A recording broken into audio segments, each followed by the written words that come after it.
c'est Ophélie de What's the News. 2 ans avant le début des JO 2024, je me suis rendu compte qu'au final nous connaissions très peu les sportifs que nous allions encourager et notamment les femmes. Pour ce premier épisode, nous retrouvons Lara Andrés qui a 15 ans et qui est joueuse de water-polo. Pour l'instant, jusqu'en 2024, je suis à fond water-polo et mon objectif c'est les JO.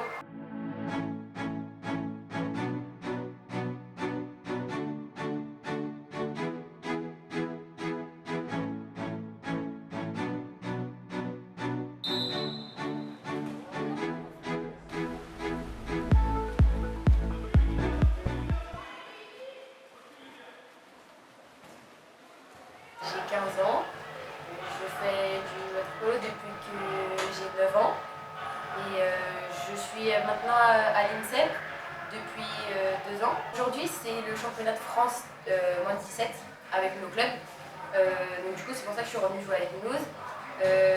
Pour moi tous les matchs ils sont importants, mais du coup comme ça on peut être championne de France en moins de 17, c'est bien quoi, alors que moi, dans mon palmarès, j'ai jamais été encore championne de France. C'est un match de 4 fois 8 minutes. Donc 8 minutes, pendant 8 minutes, on joue. Entre les périodes, il y a 2 minutes de pause et à la mi-temps, il y a une 3. C'est un jeu, en fait, c'est comme du handball, mais c'est dans l'eau. Et en fait, donc, du coup, on doit se faire des passes. On n'a pas le droit de prendre les balles à deux mains. On n'a pas le droit de se faire couler la balle. Et donc, le principe, c'est de marquer le plus de buts. Et donc, on n'a pas pied. Donc, en fait, il faut faire du rétropédalage. C'est un mouvement compliqué à apprendre au début, mais après on s'y fait. Par équipe on est 13 joueuses, enfin 13 sur la feuille de match, et en fait on est 7 à commencer le match, dont une gardienne, et donc après il y a les filles sur le banc, on peut faire autant de changements qu'on veut, et puis il y a des exclusions, donc si on fait des fautes trop graves, on est exclu, on a droit à 3 exclusions par match. Et au bout de 3 exclusions dans le match, on n'a plus le droit de jouer. On coule trop la fille pour faire juste une faute normale. Parce qu'en fait, il existe des fautes normales, on coule doucement la fille. Et puis des fautes, des exclusions, où là, si on la coule vraiment, on la met au fond du bassin, on est exclu.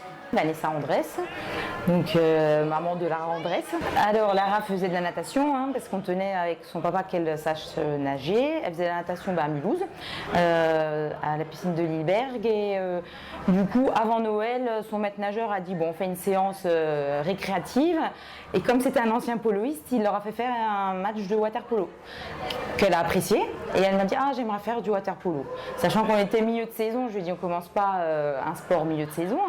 Ce qui fait qu'elle allait d'elle-même voir l'entraîneur. Il y avait justement un entraînement en même temps de water polo dans le bassin sur un 50 mètres.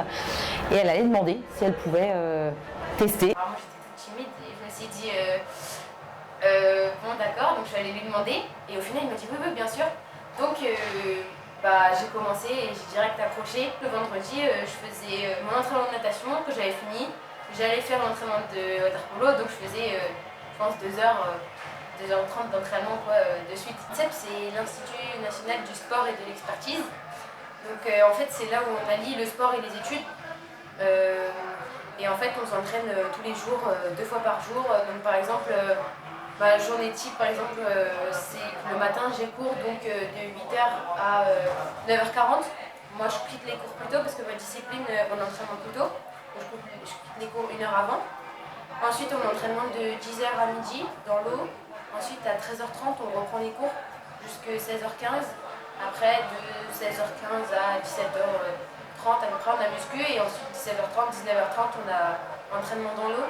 Et ensuite le soir on a une étude obligatoire de 20h30 à 21h45. Donc c'est pour faire nos devoirs, parce que forcément on n'a pas le temps dans la journée de faire nos devoirs.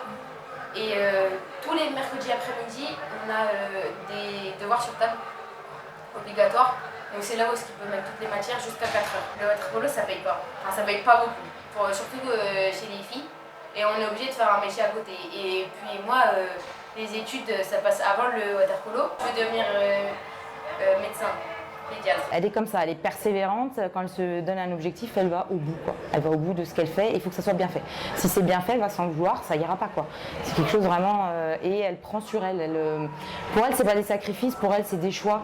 Et c'est vraiment une maturité. Et je pense que c'est quelque chose qui l'aide beaucoup dans son projet et qui, depuis quelques temps, parce qu'elle est quand même jeune, et c'est cet état d'esprit qui est important. Et c'est ce qui fait aussi que nous, on la suive et qu'on adhère à son projet. Pour l'instant, jusque 2024, je suis à fond water-polo et mon objectif c'est les JO et faire le meilleur résultat possible aux JO. C'est une grande fierté, c'est quelque chose où on ne s'y attendait pas du tout en fait.